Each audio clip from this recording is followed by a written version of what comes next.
बोल विष्णु भगवान की जय, बोल बांके बिहारी लाल की जय। श्रीमन नारायण नारायण नारायण। ये पुरुषोत्तम मास का महीना है, बहुत धार्मिक पवित्र महीना है, हर 2 साल में आता है।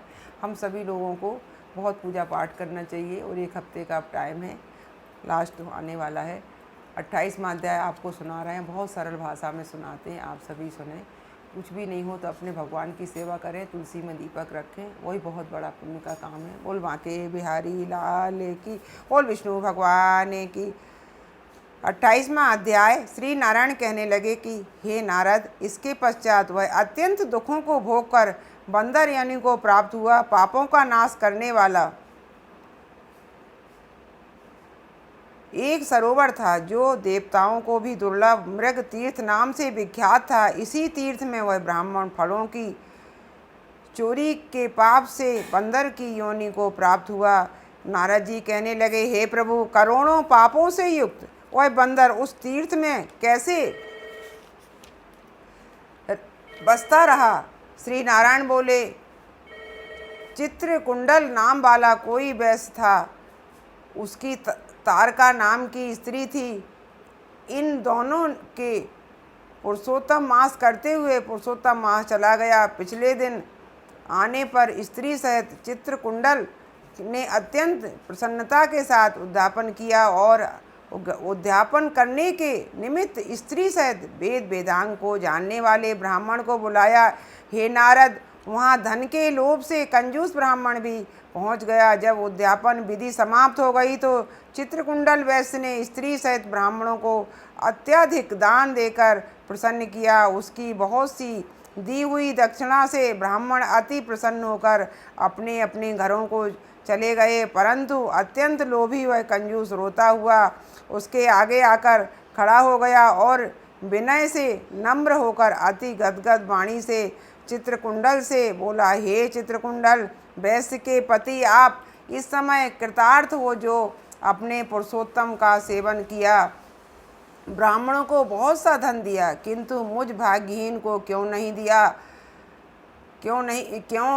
नहीं कुछ दिया? उस कंजूस के ऐसे वचन सुनकर वह वैश्य ने कंजूस को भी बहुत सा धन दिया। उस ब्राह्मण ने इस धन को लेकर पृथ्वी में गाड़ दिया। वहाँ पर उस लोभी ब्राह्मण ने पुरुषोत्तम महात्मा के धन के लोभ से स्तुति की पूजा को देखकर पुरुषोत्तम जी धन के लोभ से स्तुति सुनकर प्रसन्न हुए, जिसके फल से वह ब्राह्मण मृग तीर्थ को प्राप्त हुआ। वह तीर्थ जल वाला, घनी छाया वाला, मीठे मीठे फल वाले पेड़ों से शोभित अत्यंत सुंदर वन था। श्री नारायण कहने लगे, हे नारद, जब श्री रामचंद्र जी ने समुद्र में पुल बांधकर रावण का वध कर दिया तो रावण के मारे जाने से ब्राह्मण, शिव, इंद्रादि सब देवताओं ने प्रसन्न होकर श्री रामचंद्र जी को वर मांगने के लिए कहा। तो उस समय रामचंद्र जी ने कहा, हे देवताओं, यहाँ पर जो सूरवीर वानर राक्षसों के हाथों मारे गए हैं उनको शीघ्र जीवित कर दो। इतना सुनते ही देवताओं ने अमृत की वर्षा करके सब वानरों को जीवित कर दिया। जीवित होकर सारे वानर जय जयकार कर उठे। फिर श्री रामचंद्र जी विमान में बैठकर चारों ओर खड़े हुए वानरों को कहने लगे, जहाँ जहाँ पर मेरे ये बहुत काल तक जीने वाले वानर बसेंगे, वहाँ वहाँ पुष्प फल वाले वृक्ष हो जाएंगे, नदी मीठे जल वाली हो जाएगी, शीतल सुंदर सरोवर होंगे। मेरी आज्ञा से तुम सब जाओ, तुमको कोई नहीं मार रोकेगा।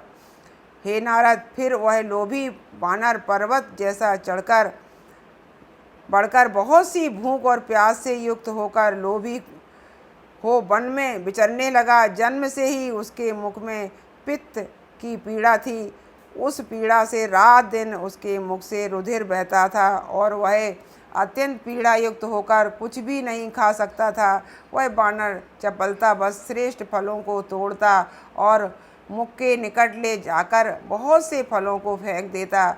इस प्रकार नित्य प्रति निराहार रहते हुए देव योग से पुरुषोत्तम मास आ गया।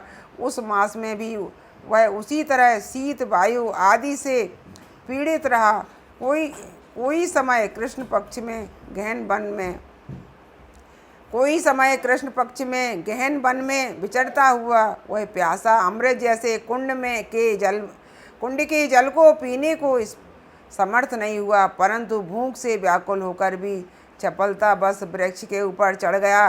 एक वृक्ष से दूसरे वृक्ष पर जाता हुआ कुंड में गिर गया और 5 दिन बाद मृत्यु को प्राप्त हो गया। तभी एक विमान वहाँ पर आया जो नाचती हुई अप्सराओं और सुंदर गाते हुए गंधर्व किन्नरों से सुशोभित था। इस प्रकार सुंदर शरीर को धारण कर वह महाभाग वानर अपने शरीर को देखकर अत्यंत आश्चर्य को प्राप्त हुआ और कहने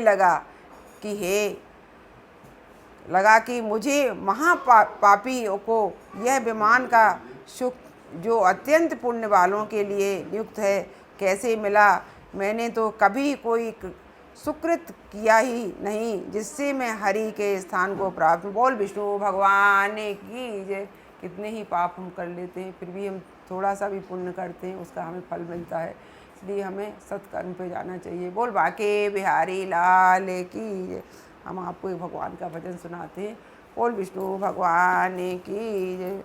जन्म जन्म का साथ है तुम्हारा हमारा, तुम्हारा हमारा। जन्म जन्म का साथ है तुम्हारा हमारा, तुम्हारा हमारा। इस झूठी दुनिया में मैं तेरा एक सहारा। जन्म का साथ है तुम्हारा हमारा, तुम्हारा हमारा। आस के पंख लगा के माँ पास तेरे उड़ आऊँ, आस के पंख लगा के माँ तेरे पास उड़ आऊँ।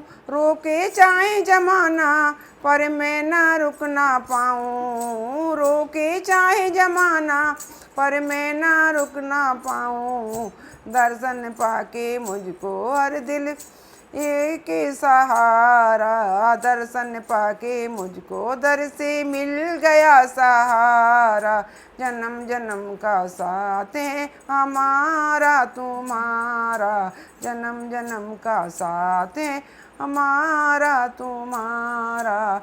इस झूठी दुनिया से मैया एक सहारा, इस झूठी दुनिया में मैया तेरा एक सहारा। जन्म जन्म का साथ है हमारा तुम्हारा, हमारा तुम्हारा। माँ तेरी लगन में मगन रहूँ, माँ तेरी लगन में मगन रहूँ मैं तो शाम सवेरे, शाम सवेरे। दिन में ज्योति जलाऊं दूर हो जाए अंधेरे, दिल में ज्योति जलाऊं दूर हो जाए अंधेरे। तेरे गुण में गाऊं दाती, तेरे गुण में गाऊं दात जीवन भर हो सारा। जन्म जन्म का साथ है हमारा तुम्हारा, हमारा तुम्हारा। इस झूठी दुनिया से मैया, इस झूठी दुनिया में मैं तेरा एक सहारा। जन्म जन्म का साथ है हमारा तुम्हारा, हमारा तुम्हारा। दुनिया मिटाए निशान मेरे पर भी मिट ना पाए, दुनिया मिटाए निशान मेरे फिर भी मिट ना पाऊँ। माँ तेरी मैं करूँ नौकरी, माँ तेरी मैं करूँ नौकरी, तेरे ही गुण गाऊँ, तेरे ही गुण गाऊँ। तेरा मिला है प्यार मुझको मिल गया है जग सारा, तेरा मिला है प्यार मुझको मिल गया है जग सारा सारा। जन्म जन्म का साथ है हमारा तुम्हारा, हमारा तुम्हारा। झूठी दुनिया में मैया, इस झूठी दुनिया में मैं तेरा एक सहारा, तेरा एक सहारा। ओ सांचे दरबार की श्रीमन नारायण नारायण नारायण। भजमन नारायण नारायण नारायण। लक्ष्मी नारायण नारायण नारायण। बोल पुरुषोत्तम माँ से की जय, बोल विष्णु भगवान की जय।